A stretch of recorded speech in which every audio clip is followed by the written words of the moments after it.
I'm happy to welcome to the program today Melissa Lantsman, the Deputy Leader of the Conservative Party, also Conservative MP for the riding of Thornhill, just north of Toronto. I was joking about it. I saw her at the Promenade Mall in Thornhill not that long ago. One of the best ridings to represent. Proud to be their MP. There we go.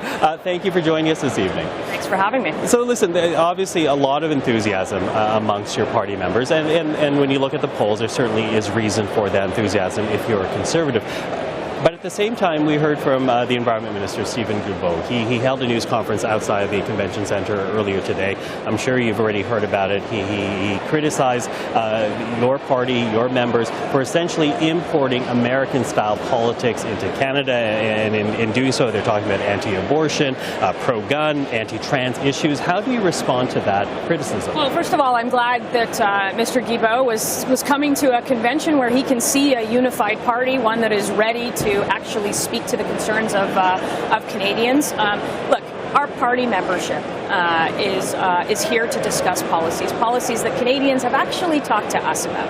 The cost of living, inflation, higher interest rates, axing the carbon tax, making sure our resources get to Tidewater. These are the things that Conservatives are talking about, and guess what? They're also the things that Canadians are talking about. So I'll give Mr. Guilbeault or Minister Guilbeault a suggestion. You should go out and talk to Canadians and see what they're talking about. And certainly those are the issues that the party leadership has focused on here. But as you know, at the policy level, it was closed door to media, but there have been discussions about trans issues. There have been discussions about mandatory diversity training in the workplace. Issues that that Liberals in past campaigns have used to warn Canadians who are not necessarily Conservative against voting for your party for fear of what they typify as more extreme views. Look, on the specific policy discussions, our membership talks about all kinds of policies. They've always done that. We are a grassroots party. We trust the membership to have those conversations, to come up with their resolutions and their policy discussions. And I won't presuppose any of the voting that still hasn't taken place on all of those. But I will tell you, what we are focused on is exactly what Canadians are focused on: a cost of living crisis. There are 1.5 million people that ate in a food bank in a single month in this country. Students who are living in tents on the side of the road, and young people, 9 out of 10 of them, who believe that they will never afford a house in this country. That's why the poll numbers are good. That's why Pierre Poilievre's message is resonating, and that's exactly what we're excited about here, with thousands of delegates from all 338 ridings descending on one of the most beautiful cities in the country. Okay, and I take that because clearly those are the issues that all Conservatives, whether you're an economic Conservative, a social Conservative, have agreed on. So where do social Conservatives sit right now in the party? Well, look, we fundamentally respect the dignity of every single Canadian and the freedom of every single Canadian, no matter who you are, what language you speak, what color your skin is, whether you pray on Friday, on Saturday, on Sunday, or not at all. And we believe that the membership will have compassionate conversations, nuanced policy conversations about all of the issues, as we always have as a party. This is the only party that you can have differing views in. And we are not going to use divisive politics, the same divisive politics that the Prime Minister has used to pit Canadians against each other. We are a unified party, and we're going to unify this country once and for all. Now, let's talk about the polling numbers. Again, the latest one from Abacus that came out just as this convention began shows your party now leads in every region of this country except for Quebec. Although you have made great gains in the province when you look at the numbers between the three parties, it goes Bloc, Liberal, and then Conservatives.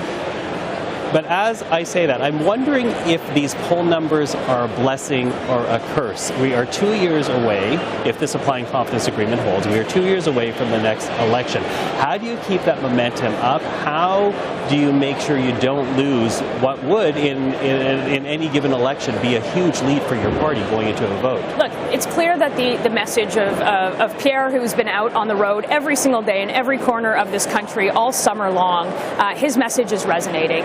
Anna's been on the road with him, his wife, and the message is resonating right across the country in every single region from every single walk of life. That said, the poll numbers don't stop us from doing the work, from holding the government to account, and from talking to Canadians about the issues that they're talking about. That That's not going to stop. And the only poll that matters, and I'm sure you've heard this before, is the one on Election Day, where it's going to make Pierre Poilievre the next Prime Minister of Canada.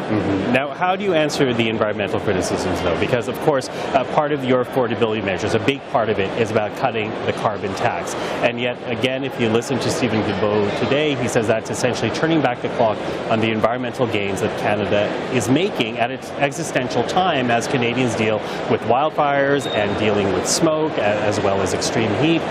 Where does the party stand there if the environment minister says what you're actually going to do is turn back the clock?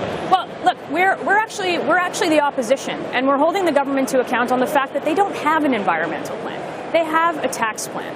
Every single target that they themselves have set has been missed, and the carbon tax and carbon tax 2.0, which now will have Quebecers paying 17 cents more a litre and more expensive on every single thing that they buy: food, groceries, gas, home heating.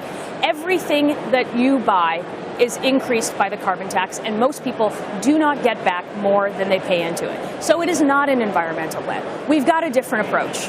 We're not going to make traditional energy more expensive. We're going to make cleaner, greener energy cheaper, and you'll see that in a platform. How do you do that, though? Like, I know that your party points to new technologies, for example, absolutely, but they seem theoretical at this point. Then, as opposed to real. They're not theoretical. I'll give you an example. The tidal wave project, the tidal energy project in the East Coast, was stopped. Was a private sector project that was going to go forward and was stopped by Justin Trudeau's immense bureaucracy. Those are the kinds of projects that we want to see. We want to make sure that we can get cleaner, greener energy into the grid for cheaper, for more affordable prices that are more accessible to more Canadians. That's our plan. And will it get us to the reduction target, net zero 2050? You will see in a platform a detailed plan on emissions reductions. But right now, as we stand, we have not lowered emissions. We have not hit the targets. And Mr. Guilbeault, from wherever he is in the world, whether it's outside the convention or in China, knows that. Melissa Lantsman, always appreciate the time. Thank you for being here. Thank you so much.